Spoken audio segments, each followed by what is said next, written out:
What are you most proud of on your journey so far, William?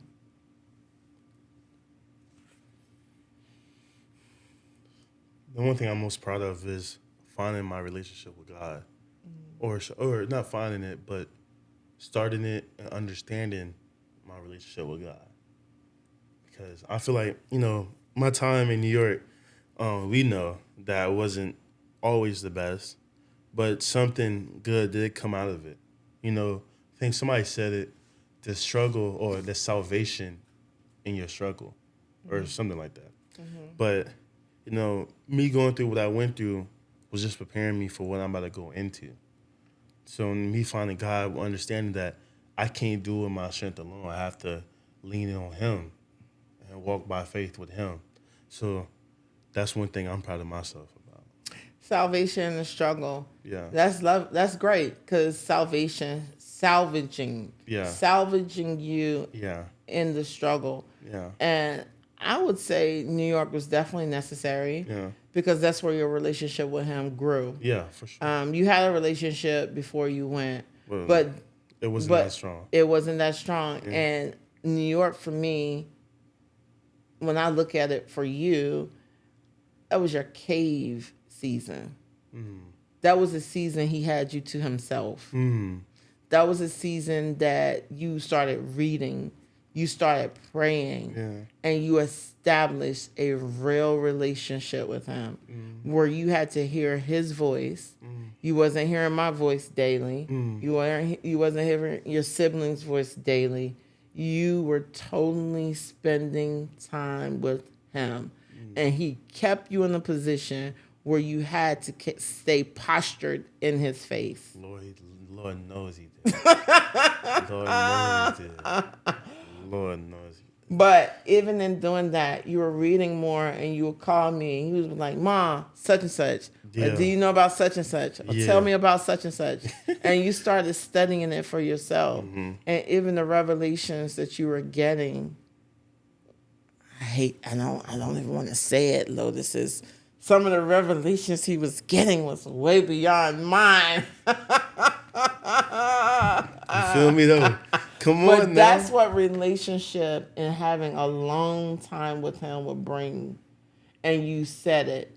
He had to get something out of you, to get something to you. Yeah. He had to get something in you for this next level, because you need to be postured correctly for where he's taking you. And I have to stay in his face. You do. I have to stay in his face. Your age, your character, your aura, your persona, you definitely need to be with him. I'm not saying this because you're my child, but there is something special on your life. Something special that only God needs to cultivate. Yeah. Does that make sense? Yeah. But not even just to focus on myself. I mean, I feel like a lot of young men need to be in his face more. Tell them about it. To be in his face more. I mean, there's so many temptations. I mean, we had this conversation. I said, I always listen to, the poppin' music nowadays. But I started listening to them like, yo, what are they really talking about? We talking about killing people, selling drugs, scamming, all this type of stuff. I'm like, bruh, this is the type of energy that we put in our bodies every single day. So I try to replace that with praise music. And I forget, like old gospel music, not this new gospel, not nice Kurt Franklin. I'm talking about, what's his name? Reverend Willie, I forget his name, but I'm talking about that old gospel, that soulful gospel. That's what I like listening to. So just trying to put that in my system, because that's for my soul, my spirit, helps me grow. You always been an old soul. Yeah, for sure. Always been an old soul. When he was younger and we were going, I would take you to school, I'm like, you weren't born in the 70s. Why are we listening to Bobby Womack? Yeah, come on, man. That's soulful music. Those were the songs we were listening to. Bobby and who else? Temptations was a big one. Yeah. Teddy Pendergrass. All of them. Yeah, all of them. That was on William's playlist. What advice would you give to a parent who is struggling to adjust to their child growing up? Sometimes it's very hard for us to kind of like step back and allow our children to grow up, especially when it comes to them making mistakes.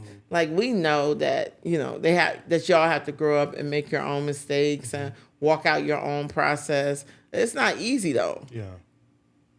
Well, I feel like it's better if a parent gets their child before the world does, if that makes sense. Absolutely. So, had an 8th grade science teacher named Mr. Knight, and me and my friends, we kind of got into trouble with him, and it was something small, but he built it up so big. But this whole thing was about, I'm gonna get y'all before I let the cops get y'all, because if the cops get y'all, they're not gonna take the same patience and just take the same mercy that I'm gonna have on y'all. So allowing your child to make those mistakes early so you can mold them and they'll know, well, this is what happened when I did that. You catch them early, you don't have to worry about catching them 10 years down the line when they're an adult. I love it. Yeah. I love it. What is something, if anything at all, that you feel that you did wrong and could have done it better or differently as a child or as a teenager? Was something I did wrong? If anything. Or something that you could have done better or done differently. If you could redo it. Besides, well, I'm not going to say besides going to New York, because it sounds like New York needed to. Yeah. You needed to have went that way. I'm a big believer of everything happens for a reason. So it's something that did change. What could have happened now? You feel me? Like, what changes would happen to my future now? Will I be in the same? Will we be in the same spot having this conversation right now? So I feel like I don't have any regrets, because every season, every year was a lesson learned, and you can either take it how you ever want to take it.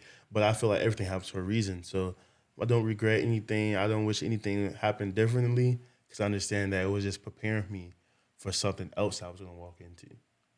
So I like that. Yeah. I do that. I believe in that. All things work together. Yeah. What's something I've done previously that may not work now with you being an adult child? Like one of my methods, one of my tactics that don't work anymore. I don't know. I feel like I still send him downstairs to get me a snack at night. I don't care how old he She just sent me gets. last night. She just said, I'm the youngest one. I'm like, yo, she got 2. Come on, man. I gotta do it. But anyway, your methods or tactics that you feel like don't work. Yeah, what's something? No, not don't. Something that, well, it may not work. Something that I may have tried when you were younger that you just like, that I ain't falling for that no more. I don't know. Shoot. I do not know. I feel like they all still work. Ah, that's good. Because I don't, okay. All transparency. Like, when she said I was busy, I wasn't busy. I was a bad kid. You weren't bad. Ma. People keep saying that about him. Tell him the story of Pumpkin Incident. Tell him that story. So tell him the story. I will tell them. I'll tell them the story. But here's the thing. You were not a bad child. I don't let other people say that, and I'm not going to let you say that. You are very busy, and your mind, he is an extremely deep thinker, just like me. So his mind is always expounding and expanding. So yeah, let's not say upon different concepts. Because even when he was younger, I'm gonna tell the pumpkin story. Yeah. But even when he was younger, when adults would come up and talk to me and they would say the dumbest things, I would have to look over at William to make sure that he doesn't say anything in regards to what they just said, because he knows that it's far-fetched And it makes absolute zero sense, even as a child. So when he would look and I'm talking, not that he was in adults' mouths, because I ain't play that, but when they were talking and they said something crazy, I'll see him go. And I'll look at him and I'll be like, Yeah, she still got that look. I'll tell you. And when I looked at him like that, he knew to go ahead and walk off. Yeah. She still got that look. Because I knew he was going to say something to the adult and let them know, no, that ain't right. But the pumpkin incident, William and I, and it was William, myself, Craig, and Keaja. Yeah. We were leaving to go to math night. Yeah. We lived on the second floor in the apartment building. Yeah. Keaja, Craig, and myself had come down the steps, and William was right behind us. So, before you finish, I want y'all to ask yourselves this. I'm the youngest. I'm the baby. Why would they leave me to come down here by myself? It seemed like they wanted me to do it, but go ahead and finish. Notice I said William was right behind us. So we're all going down the steps. I'm thinking he's following. The next thing I look back and see is a pumpkin going over the banister on the back side of the apartment building. I'm like, where did that pumpkin come from? Because I know my child ain't threw a pumpkin over. We didn't have a pumpkin. Where did this pumpkin come from? So I go back up the steps and I see William running to get ready to head down the steps. You remember that? I don't remember you seeing me. Yes, you were coming back down the steps. I definitely remember running down the steps. He was going to run back down the steps. And I'm like, what's going on, William? What just happened? He's looking. William, I know you didn't throw that pumpkin over the banister. What'd I say? Looking. I said, where you get the pumpkin from? It was up there. Up where? Show me, William. So we go back up the steps. It was my neighbor's pumpkin. Yeah. She had it outside her house for the fall and for Halloween. Yeah. We're on the way to math night. Why are you bothering this pumpkin? We're about to talk about numbers. So William had threw the lady's pumpkin over the banister. And I said to William, why did you throw the pumpkin over the banister? Nobody else had a pumpkin. She didn't need a pumpkin. This is what I was dealing with. Nobody else needed a pumpkin. Nobody else had a pumpkin, so she didn't need a pumpkin. So long story short. I was advocating for equal rights. Long story short, after math night, we came back home. We knocked on my neighbor's door. And I apologized to her for my son throwing her pumpkin over the banister. And I made him apologize to her. And we bought her a pumpkin to replace the pumpkin that he threw over. Okay. And then William and I had one-on-one time that night. I was waiting for that part. I was waiting. One-on-one time. But needless to say, the concept was, one, I wanted to teach him early not to touch things that don't belong to him. Yeah. And respect other people's property. Yeah. Those were the lessons that he needed to learn then. Yeah. So William, I have a question for you. And I'm gonna let you take the show out tonight, right? I want you to tell young men your age. How was it for you to transition from this child that was busy with loads of energy, creative thinking on a different level where people thought that you had a learning disability, but you were actually bored? I want you to tell them how it was to transition from that person, from that little boy, to this adult male child. So it's definitely a challenge having to navigate certain parts of my life, but luckily I was blessed to have great people put into my life. For example, I went to Research Triangle Charter Academy in Durham, North Carolina. That was the first time I ever had a black male teacher. So seeing black men in positions of power definitely did something to my life because they also acted as father figures. So seeing those black male role models definitely changed my life. And then when I got to eighth grade, like I said, I had the math teacher or science teacher, Mr. Knight, but we also had a thing called upperclassmen, where they would gather all of the students, all the male students, predominantly black, into one classroom, and they would bring in different black entrepreneurs or black male entrepreneurs and black male teachers. And so having that, and then they also would tell us, man, y'all act so immature, y'all ain't gonna get no girls. And when they told me that, I was like, I gotta reevaluate my life. I'm being real. I'm being real. You know, I like to think of myself as ladies, man. So you feel me? If I want to get a female, I gotta be desirable. That's just the truth. So having to realize that I need to change some of my childish ways, and also we talk about energy and being energetic, having to or knowing, finding hobbies to put your energy to. So luckily I have football, but you only play football 4 or 5 months out of the year. I couldn't tell. Yeah. Well, when I got to high school, I had to start training because obviously I wanted to go play in college. But No, we traveled when you were young. Yes, we did football about 10 months out the year. well, I don't know about that one, but having to, you know, navigate football. But also, I had a mother. She said, "If your grades not right, you ain't playing football." So I had to make sure my grades were right.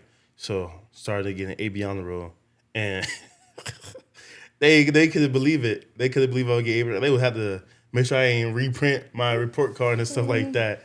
But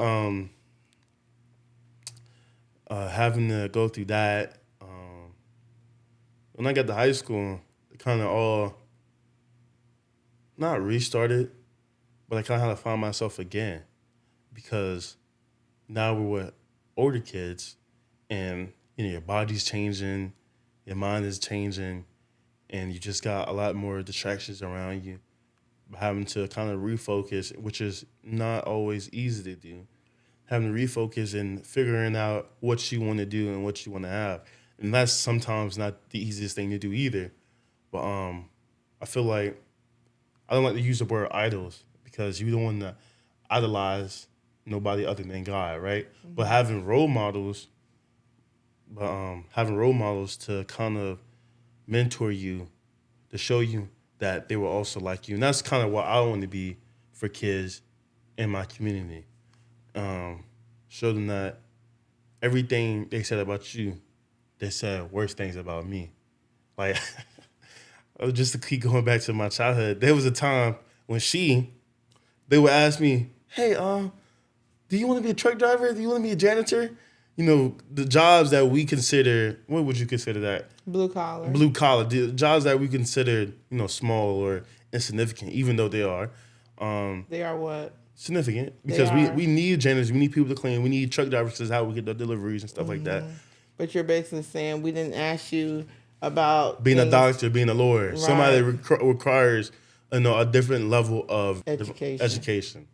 So, showing that they could be wherever they want to be if they put their minds to it. And again, to college, I kind of felt like I was already kind of established. But, when I started turning more to God, that kind of helped me understand myself and also being okay with not achieving some of the goals I had set for myself. Even though I might still achieve them, being okay with not achieving them for His will, for His glory. 'Cause sometimes as humans and as men, we get prideful. And it's kind of humbling ourselves and putting God and His will and His glory on the pedestal and looking at that and saying, I'm okay with that. So that's how I kind of navigated myself as a young man. Definitely wasn't hard. I had to step outside my comfort zone, started reading more books. And there was a time when my mom, she would kind of sit me down and say, read this chapter. And she would kind of just say, yo, stop. Because what you're reading right now, I can't even understand it. just take the book away from me. But having to read books, how to step outside your comfort zone to kind of understand yourself, because they don't make it they don't make it easy for Black men in this world, especially Black young men, because they want to label us for the same things they love us for, which is kind of a confused dichotomy in itself. But that's a conversation for another day. So there's a lot of things to navigate through. It's not a lot of things to do at such a young age. But I'm sure if you even attempt to do it, you'll find yourself not only becoming better for yourself, you become better for the people around you. And they'll look up to you and they'll see that you're making strides and they'll try to make those same strides also. Wow. That was good. That was a lot of rambling. No, that wasn't rambling at all. Okay. You took us through your life and you gave us true vulnerability. Yeah. And I appreciate that. I have learned so much about my son, or maybe it was a refresher. Yeah. It was a refresher.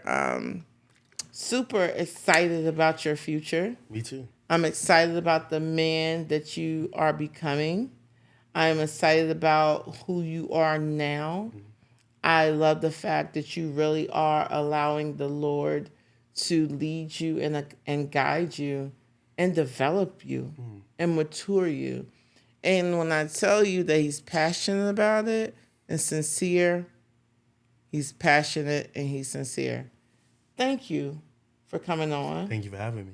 He's been asking me about coming on for a while, and I really didn't believe you were serious about coming on, but you are. Yeah.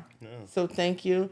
I know that this show will be a blessing to those who really take the time to hear what you're saying. I pray that it impacts our youth in general. Tell the people where they can see you play ball in the fall.